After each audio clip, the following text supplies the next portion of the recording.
जय हिंद, वंदे मातरम दोस्तों। आज हम लोग ज्योग्राफी में चैप्टर पढ़ने वाले हैं पृथ्वी की आंतरिक संरचना। जैसा कि आपने देखा कि बोर्ड पर लिखा भी हुआ है पृथ्वी की आंतरिक संरचना। और पृथ्वी की आंतरिक संरचना के बारे में हम वो सारे क्वेश्चंस जानेंगे जो वनडे एग्जाम्स के लिए बहुत ही ज़्यादा इंपॉर्टेंट हैं और सीधे सीधे एग्ज़ाम में पूछे जाते हैं।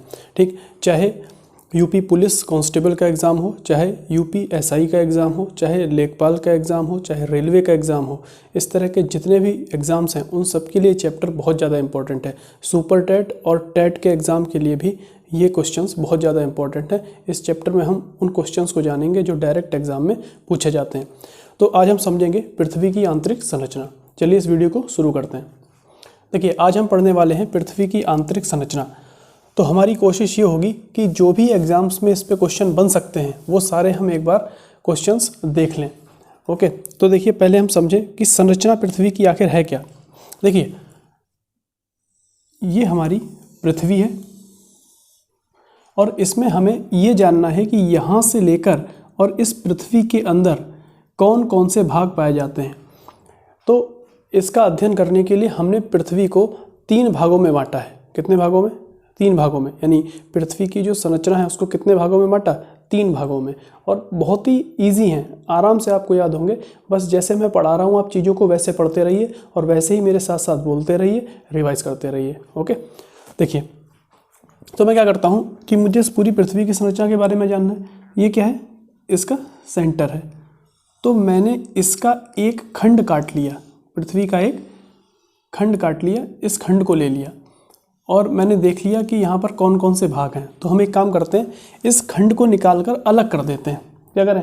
इस खंड को निकालकर अलग कर लें और फिर देखें कि यहाँ पे मान लीजिए यहाँ पे कोई व्यक्ति खड़ा हुआ है, यहाँ पर कोई व्यक्ति खड़ा हुआ है। अब जब वो इस भाग के नीचे जाएगा तो उसे पृथ्वी में नीचे कौन कौन सी परतें मिलने वाली हैं, आज हमें उनको देखना है। और यही कहलाता है पृथ्वी की आंतरिक संरचना का अध्ययन। ठीक, तो इसको मिटा दूं मैं।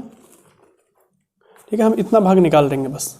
यानी हमें इतना भाग बनाना है केवल, ये देखिए, केवल इतना सा भाग बनाना है। ओके, तो हम इसको थोड़ा बड़ा बना लें क्योंकि इसमें कई सारे भाग हैं तो हमें देखने पड़ेंगे। चलिए,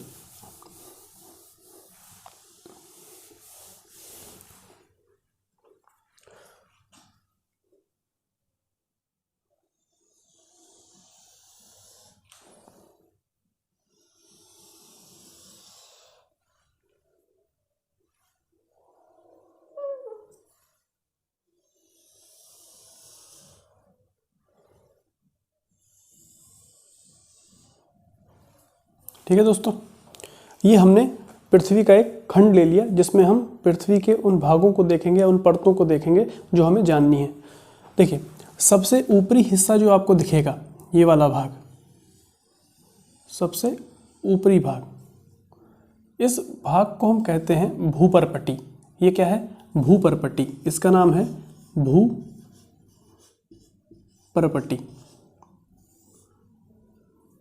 भूपरपट्टी, इस हिस्से को क्या कहेंगे? भूपरपट्टी। और इसी भाग को अंग्रेजी में कहा जाता है क्रस्ट। क्या कहा जाता है? क्रस्ट। CRUST, crust. क्रस्ट यानी जिस भाग पर हम खड़े हुए हैं पृथ्वी पर, उस भाग को हम क्या कहते हैं? क्रस्ट कहते हैं या फिर भूपरपट्टी कहते हैं। इसके बाद इसके निचले का हिस्सा, इसके नीचे हम जैसे ही जाएंगे वो भाग, उस भाग को कहा जाता है, ये जो भाग आपको दिख रहा है ये, इस भाग को कहा जाता है मेंटल। क्या कहा जाता है? मेंटल। और इसको अंग्रेजी में भी हम क्या कहते हैं? मेंटल।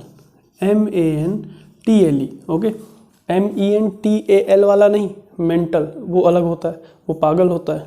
ये वाला MENTLE, मेंटल, इस भाग को क्या कहते हैं? मेंटल।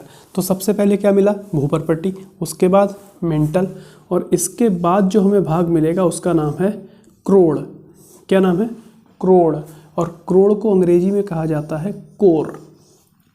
कोर, कोर मतलब बिल्कुल भीतरी हिस्सा, बिल्कुल अंदर वाला हिस्सा, कोर। तो बताइए, पृथ्वी पे हम ऊपर खड़े हैं, उसके बाद नीचे जाते जाएंगे, कौन कौन से भाग मिलेंगे?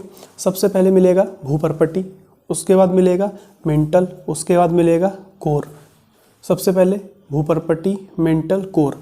मेरे साथ साथ बोलिए, भूपरपट्टी, मेंटल और क्रोड़, ये 3 भाग हो गए। इनको अंग्रेजी में क्या कहेंगे? Crust, mental, core. Crust, mental, core. Okay, यहाँ तक क्लियर? अब देखिए, जो इंपॉर्टेंट बात है उसको थोड़ा यहीं समझ लें, यहीं ख़त्म कर दें इनके बारे में जितनी बात है। देखिए, पृथ्वी का जितना भी आयतन है, मान लीजिए हमने मान लिया पृथ्वी का आयतन है 100। कितना है? 100। और हमने कहा जितना भी आयतन है, तो हमने मान लिया आयतन कितना है? 100। उस 100 में से अगर आपसे कहा जाए कि पृथ्वी के कुल आयतन का कितना प्रतिशत भूपर्पटी है, कितना प्रतिशत मेंटल है और कितना प्रतिशत क्रोड़ है, ये आपसे पूछ लिया जाए, और ऐसा एग्जाम में डायरेक्ट पूछा हुआ है कई बार, तो ध्यान रखें, ध्यान रखिए। पृथ्वी के, इस चीज़ को आप लिख लीजिए, पृथ्वी के कुल आयतन का, ध्यान रखिएगा, आयतन की बात कह रहा हूँ मैं, कहीं इसको क्षेत्रफल मत समझ लीजिएगा, क्योंकि अब ये चीज़ें इस तरह अंदर की ओर हैं तो हम आयतन ही निकाल सकते हैं इसका। अब क्षेत्रफल वाली बात नहीं होगी, आयतन की बात होगी। पृथ्वी के कुल आयतन का, अब ध्यान रखिए, का जो भूपर्पटी है, भूपर्पटी वो है 1%। कितनी है? 1%। ध्यान रखिएगा, आयतन की बात हो रही है, यानी भूपर्पटी कितना है पृथ्वी पर, भूपर्पटी का आयतन कितना है? पूरी पृथ्वी के आयतन का 1%, यानी पृथ्वी का आयतन अगर 100 है तो भूपर्पटी का आयतन 1 है केवल, यानी 1% हिस्सा। दूसरा, मेंटल कितना है? तो ये है 83%। कितना है? 83%। तो आप मुझे अपने आप बताइए कि कोर कितना बचा? ये जो करोड़ का हिस्सा है ये कितना बचा? 100 में से माइनस कीजिए, 83 1 84, 84 को 100 में से माइनस कीजिए, 16%। ये कितना है? 16%। तो ये बहुत इंपॉर्टेंट बात है, इसको आप लिख लीजिए एक बार, इसको, इस चित्र को ही आप बना लीजिए और इसको सामने लिख लीजिए, क्योंकि अभी ये चित्र हमने सिंपल बनाया है, अभी और बनेगा ये, अभी इसमें हम और चीज़ें देखेंगे और पढ़ते देखेंगे। अब हम भूपर्पटी को 2 भागों में बांटेंगे, फिर मेंटल को 2 भागों में बांटेंगे, फिर करोड़ को 2 भागों में बांटेंगे। ठीक है, तो इसको आप वीडियो पॉज करके इसको नोट डाउन कर लीजिए, फिर हम आगे बढ़ते हैं इस वीडियो में।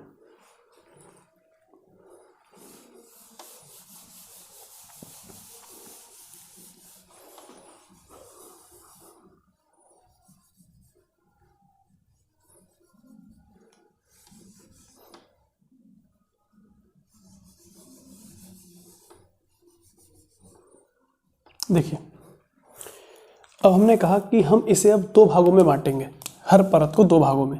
तो देखिए, भूपर्पटी को 2 भागों में हम बांट सकते हैं। कितने भागों में? 2 भागों में। जो इसकी ऊपरी परत है, भूपर्पटी की जो ऊपरी परत है, इसको कहते हैं सियाल। क्या कहते हैं? सियाल। ऊपरी परत को सियाल। क्या क्या लिखा है यहाँ पर? देखिए, SI और AL, यानी ऊपरी परत में सिलिका और एल्यूमिनियम है। क्या है? सिलिका और एल्यूमिनियम की अधिकता है। किसकी? Silica, SI silica, AL aluminium की अधिकता, इसको हम कहते हैं सियाल। तो बताइए, अगर आपसे एग्जाम में पूछा जाए भूपर्पटी की ऊपरी परत को क्या कहते हैं, आप कहेंगे सियाल। उसके बाद इसी भूपर्पटी की जो निचली परत है, इसको कहा जाता है सीमा। क्या कहा जाता है? सीमा। सीमा, ठीक, सीमा। इस सीमा का मतलब क्या है? सीमा, सीमा या सीमा, जैसे चाहे आप लिख लें, सीमा लिख लीजिए या सीमा लिख लीजिए, जैसे आप याद कर पाएँ वो लिख लीजिए। ठीक है, तो मैंने यहाँ पे छोटी की पाई लगाई थी, तो इसे मैंने यहाँ सियाल, तो यहाँ सीमा लिख दिया। एक ही बात है, सीमा। इसका मतलब क्या है? सिलिका और मैग्नीशियम। देखिए, यहाँ पे वैसे मैग्नीशियम Mg होता है, लेकिन यहाँ पर Mg लिखेंगे तो कुछ बन नहीं पाएगा, तो याद करना मुश्किल होता है, इसलिए M ही लिख दिया।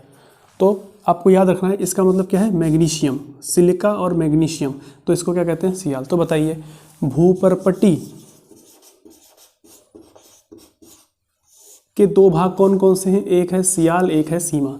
एक है सियाल, एक है सीमा, यानी ये भूपर्पटी के भाग कितने हैं? सियाल और सीमा। अब एक बात देखिए, इस भूपर्पटी की अगर बात करें, अगर आपसे पूछा जाए एग्जाम में, ये बताइए भूपर्पटी की मोटाई कितनी होती है? भूपर्पटी की मोटाई कितनी होती है? तो ध्यान रखें, इंपॉर्टेंट बात है, ध्यान रखिए।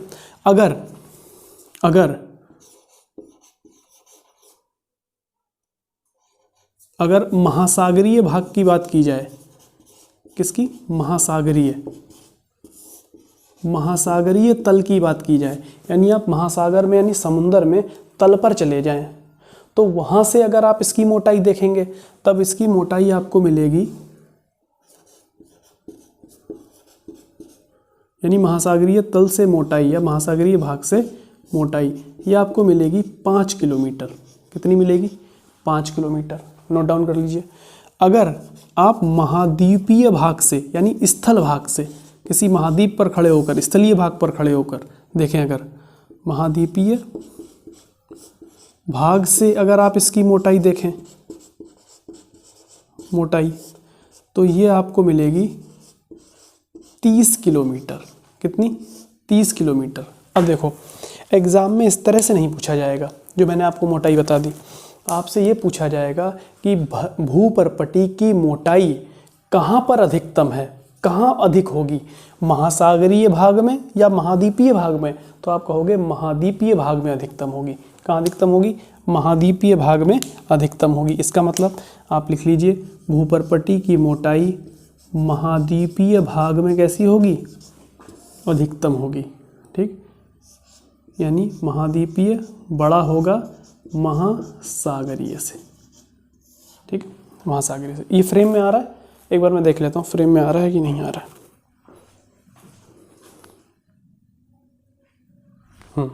आ रहा है। ठीक है, तो भूपर्पटी की मोटाई कहाँ ज़्यादा होगी, महाद्वीपीय या महासागरीय में? तो आप कहेंगे कि ये महाद्वीपीय में ज़्यादा होगी, महासागरीय में कम होगी। अब एक बात और इम्पोर्टेंट बात है, अब महाद्वीपीय भाग में भी जो पर्वतीय भाग है, महाद्वीपीय भाग में भी जो कौन सा भाग है, पर्वतीय भाग है, वहाँ पर ये और ज़्यादा होगी। यानी जो पर्वतीय भाग है वहाँ पर ये और ज़्यादा होगी। और पर्वतीय भाग में कितनी मोटाई होगी? 70 किलोमीटर। कितनी? 70 किलोमीटर। महाद्वीपीय भाग में कितनी होगी? 30 किलोमीटर।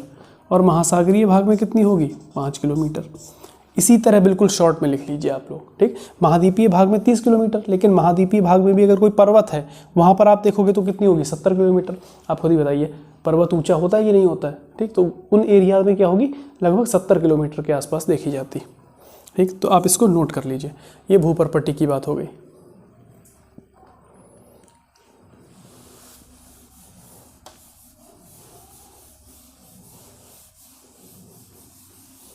अब देखिए, अब हम चलते हैं अगली परत में। अगली परत का नाम क्या था आप बताइए खुद? मेंटल। तो मेंटल को भी हमने कितने भागों में बांटा? 2 भागों में। मेंटल को भी 2 भागों में बांटा गया है। कितने भागों में बांटा गया है? 2 भागों में। मेंटल को बांटा गया है 2 भागों में। ये देखिए,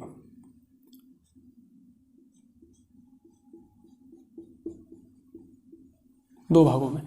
ऊपरी भाग को कहा जाता है अपर मेंटल। क्या कहा जाता है? Upper mantle.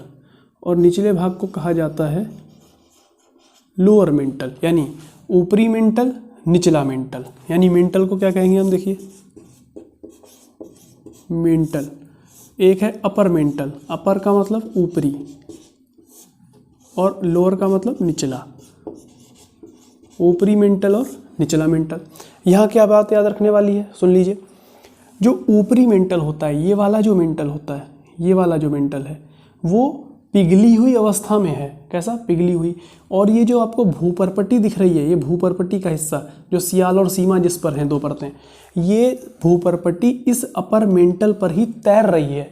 क्या हो रही? तैर रही है।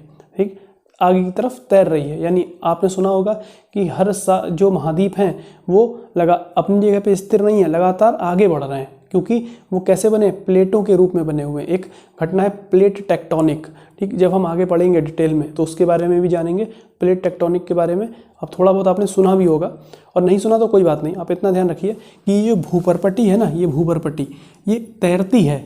तो किस पर तैरती है? तो ध्यान रखिए, अपर मेंटल पर तैरती है। तो इसका मतलब ये जो अपर मेंटल है पिघली हुई अवस्था में होगा, थोड़ा पिघली हुई अवस्था में है। और भूपर्पटी कैसी है? कठोर है। तो अगर आप इन दोनों की तुलना करो, बताइए, मैं कहूँ आपसे ये भूपर्पटी जो है ये कठोर है और जो अपर मेंटल जो है वो पिघला हुआ है, तो कौन सा मजबूत है? तो आप कहोगे भूपर्पटी मजबूत है और ये कमज़ोर है।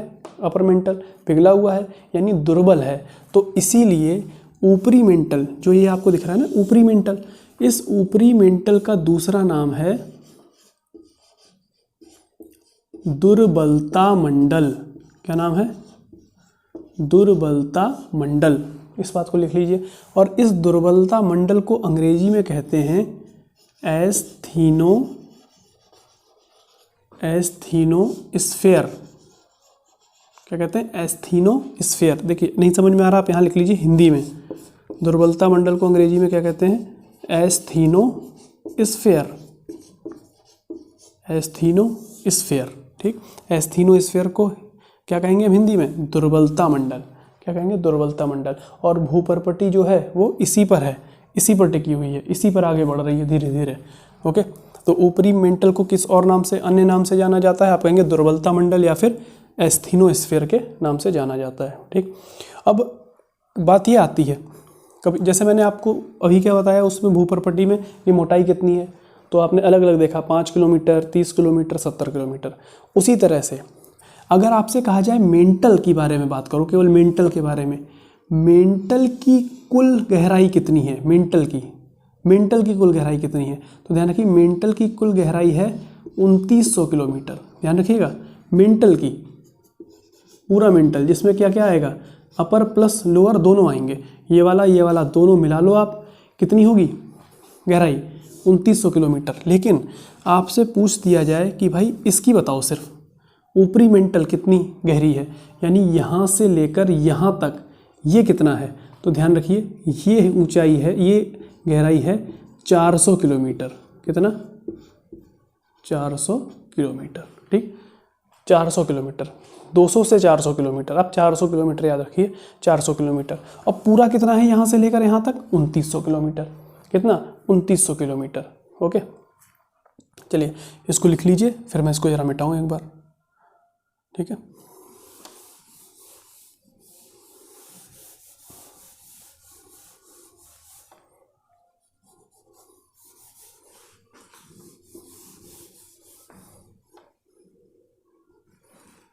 अब देखिए, इसके बाद कोर आ जाता है। ये वाला हिस्सा क्या है? कोर। भूपर्पटी, मेंटल, कोर। कोर को भी हमने कितने भागों में बांट दिया? 2 भागों में, 2 भागों में। इसको कहा जाता है आउटर कोर, और इस भाग को कहा जाता है इनर कोर, ठीक। Outer core, inner core, outer core और इनर कोर। आउटर माने बाह्य क्रोड़, और ये आंतरिक क्रोड़। तो क्रोड़ को कितने भागों में बांटा? 2 भागों में। क्रोड़ को कितने भागों में बांटते हैं? 2 भागों में। तो देखिए कौन से 2 भाग? पहला है बाह्य क्रोड़ और दूसरा है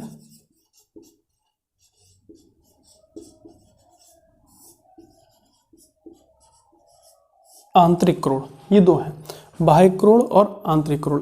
अब बात ध्यान से सुनिए, ये जो आउटर कोर है ना, ये आउटर कोर, ये ठोस अवस्था में है। कैसी अवस्था में है?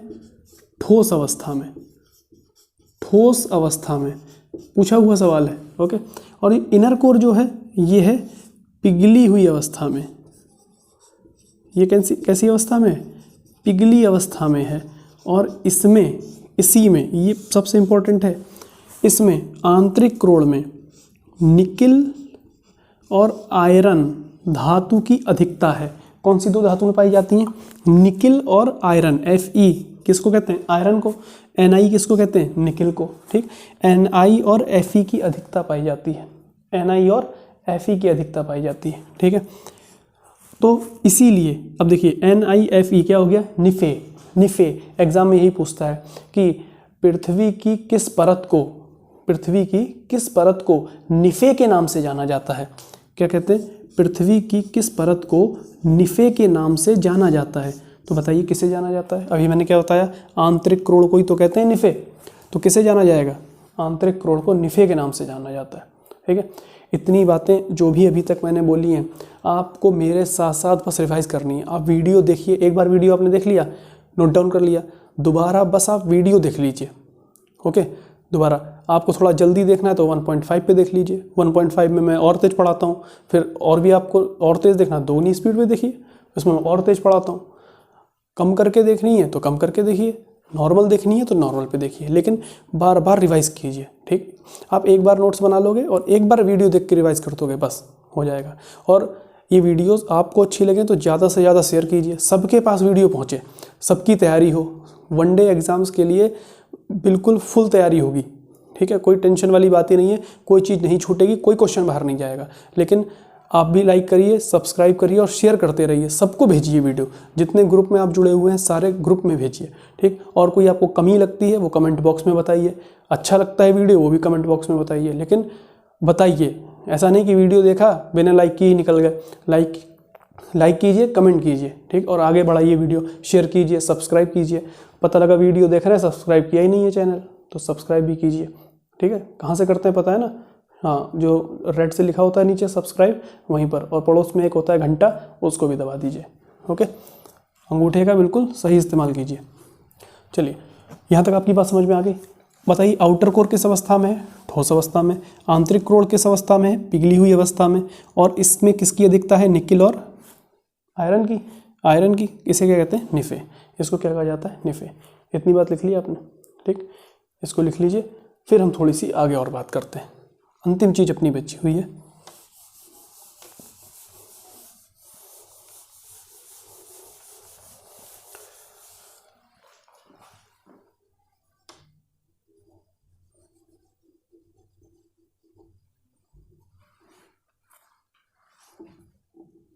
अब देखिए, अब कुछ इंपॉर्टेंट बात है।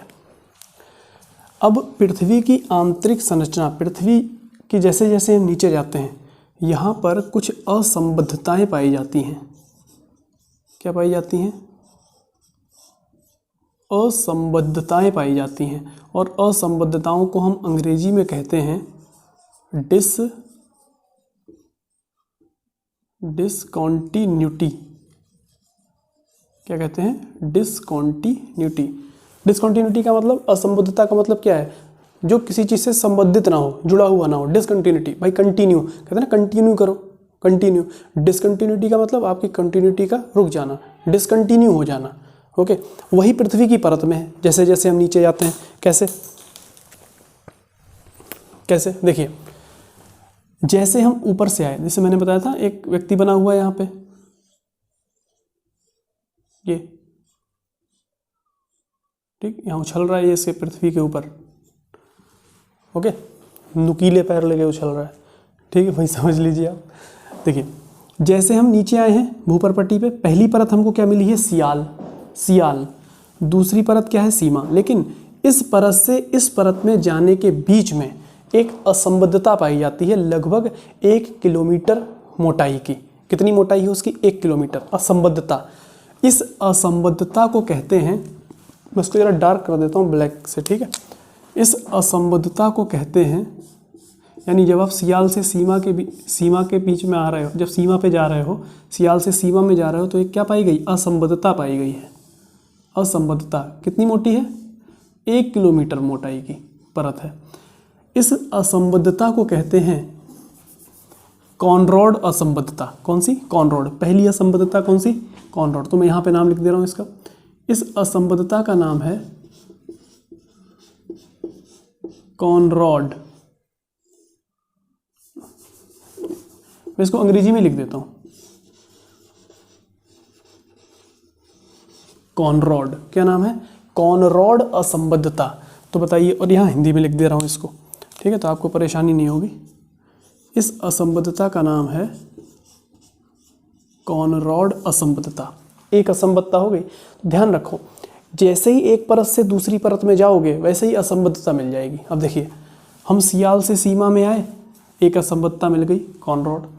अब जैसे ही सीमा से अपर मेंटल में आएंगे वैसे फिर एक असंबद्धता मिल जाएगी, वैसे ही फिर एक असंबद्धता मिल जाएगी। ठीक, और असंबद्धताओं को हम ब्लैक कलर से ही दिखाएंगे। देखो, सियाल से जैसे सीमा में आएंगे एक असंबद्धता हमको और मिल गई, और इस असंबद्धता का नाम है मोहो। क्या नाम है? मोहो। क्या नाम है? मोहो। और हिंदी में कैसे लिखेंगे? हिंदी में लिख देता हूँ, दूसरा है मोहो। मोहो असंबद्धता, मोहो डिसकंटिन्यूटी। तो ये सवाल एग्जाम में कई बार पूछा गया है कि भूपर्पट्टी और मेंटल के बीच में कौन सी असंबद्धता पाई जाती है। आप खुद बताओ कौन सी पाई जाती है। भाई भूपर्पट्टी ये रही पूरी ऊपर की सीमा तक पूरी भूपर्पट्टी है, मेंटल यहाँ से शुरू हो गया नीचे मेंटल, तो भूपर्पट्टी और मेंटल के बीच में कौन सी असंबद्धता है, मोह असंबद्धता। ठीक, सवाल दूसरी तरह से बन सकता है कि सीमा और अपर मेंटल के बीच में कौन सी असंबद्धता पाई जाती है, तब भी कौन सी पाई जाती है, मोह। आपसे पूछ सकता है सियाल और सीमा के बीच में कौन सी असंबद्धता पाई जाती है, तो आप कहोगे भाई ये इन दोनों के बीच में ये कॉनरॉड। ठीक, इसी तरह तो एक परत से दूसरी परत में जाने पर हमेशा क्या आएगी, असंबद्धता आ जाएगी। ठीक है, अब अपर से हम कहाँ हैं, लोअर में, तो बताइए फिर असंबद्धता आएगी नहीं आएगी, फिर आएगी, फिर से असंबद्धता आएगी। और ये मैं ब्लैक से डार्क करके बना रहा हूँ, ये असंबद्धता है। ठीक, और इस असंबद्धता का नाम है रिपेटी। क्या नाम है, रिपेटी। और हिंदी में हम लिखेंगे यहाँ पर रिपेटी। रिपेटी क्या नाम है, रिपेटी। इसके बाद जब आप यहाँ से ये रिपेटी आ गई, अब आप लोअर में चल रहे हो, अब लोअर से अब आउटर कोर में आओगे, और जैसे ही आउटर कोर में आओगे फिर एक असंबद्धता आ जाएगी, फिर मैंने ब्लैक कलर से बना दी। इसका नाम क्या है, गुटेनबर्ग। गुटेनबर्ग असंबद्धता। इसका पूरा नाम है गुटेनबर्ग-विशार्ट असंबद्धता। गुटेनबर्ग-विशार्ट, लेकिन हमको याद क्या रखना है, गुटेनबर्ग। एग्जाम में गुटेनबर्ग ही लिखा होगा और पूरा लिखा होगा तो गुटेनबर्ग-विशार्ट लिखा होगा, केवल विशार्ट नहीं लिखा होगा। ठीक है, और लिखा भी होगा तो आप याद रखिए, लिख लीजिए चाहे तो, गुटेनबर्ग-विशार्ट इसको कहते हैं। इसको हिंदी में लिख लीजिए, गुटेनबर्ग-विशार्ट असंबद्धता। ठीक है, गुटेनबर्ग-विशार्ट असंबद्धता। अब बताइए, सियाल से सीमा में आए तब एक असंबद्धता हर परत के बाद आनी है। सीमा से अपर मेंटल में आए फिर एक असंबद्धता, अपर मेंटल से लोअर मेंटल में आए फिर एक असंबद्धता, लोअर मेंटल से आउटर कोर में आए फिर एक असंबद्धता, आउटर कोर से इनर कोर में आएंगे तो फिर एक असंबद्धता, फिर से एक असंबद्धता। और इसका नाम क्या है, लेहमन। क्या नाम है, लेहमन असंबद्धता। क्या नाम है इसका, लेहमन असंबद्धता। तो बताइए कितनी असंबद्धताएं पाई जाती हैं पृथ्वी की आंतरिक संरचना में, पृथ्वी की परतों के बीच, तो आप कहेंगे 5 असंबद्धताएं। अब आप याद कैसे करेंगे, आपको याद रखना है, मेरे साथ बोलिए, CMRGL। क्या याद रखना है, कोई कहे पृथ्वी में कितनी असंबद्धताएं पाई जाती हैं, आप कहेंगे 5। कौन सी पाई जाती हैं, आप कहेंगे CMRGL। क्या कहेंगे, CMRGL। मेरे साथ बोलिए, CMRGL। कौन सी पाई जाती हैं, बोलिए, CMRGL। कौन सी असंबद्धताएं, कितनी, अच्छा बताइए, मैंने अब छुपा लिया इनको, बताइए कितनी पाई जाती हैं असंबद्धताएं, 5। कितनी, 5। कौन कौन सी, CMRGL। C for Conrad, C for Conrad, M for Moho, R for Repetti, G for Gutenberg और L फॉर लेहमन। तो कितनी असंबद्धताएं हैं, 5। साथ साथ बोलिए कितनी है, 5। कौन कौन सी, CMRGL। कितनी असंबद्धताएं, 5। CMRGL। ओके, गुड, याद हो जानी चाहिए। और कैसे याद, किन किन के बीच में है, तुरंत जैसे ही एग्जाम में आए, आपको नहीं याद आ पा रहा है किस किस के बीच में, तुरंत रफ डायग्राम खींच दिया और फटाफट आपको पता है हर परत के बीच में। तो परतें, मुख्य परतें कितनी है, 3। कौन कौन सी बताइए, पहली भूपर्पट्टी, दूसरा मेंटल, और तीसरा, कितने भाग हैं, भूपर्पट्टी, मेंटल और कोर। भूपर्पट्टी, मेंटल और क्रोड़, हर एक के 2-2 भाग हैं। भूपर्पट्टी के 2 भाग, 2 परतें, कौन कौन सी, सियाल सीमा। कौन कौन सी, सियाल सीमा। उसके बाद मेंटल के कितने, 2, upper mantle, lower mental, upper mantle, lower mental. Core के कितने भाग, 2, outer mental, sorry outer core, inner core, outer core, inner core. Okay, विशेषताएं याद रखनी है, जैसे सियाल, सीमा, अपर, लोअर। अपर मेंटल क्या है, पिघली हुई अवस्था में है, नहीं है। इनर कोर भी क्या है, पिघली हुई अवस्था में है। किसकी अधिकता है इसमें, Ni और Fe की। क्या कहते हैं इसको, निफे। क्या कहते हैं इसको, निफे। आउटर कोर कैसी अवस्था में है, ठोस अवस्था में।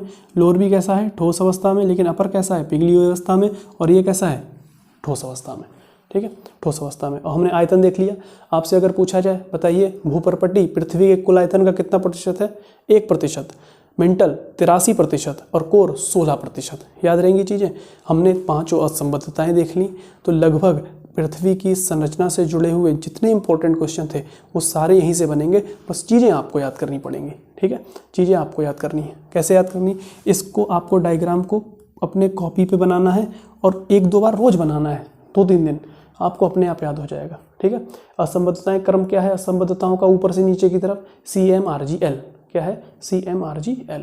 ओके, तो ये हमारा चैप्टर है पृथ्वी की संरचना का, जो हमने आज पृथ्वी की संरचना देखी है, और आई होप कि आपको ये अच्छे से समझ में आई होंगी।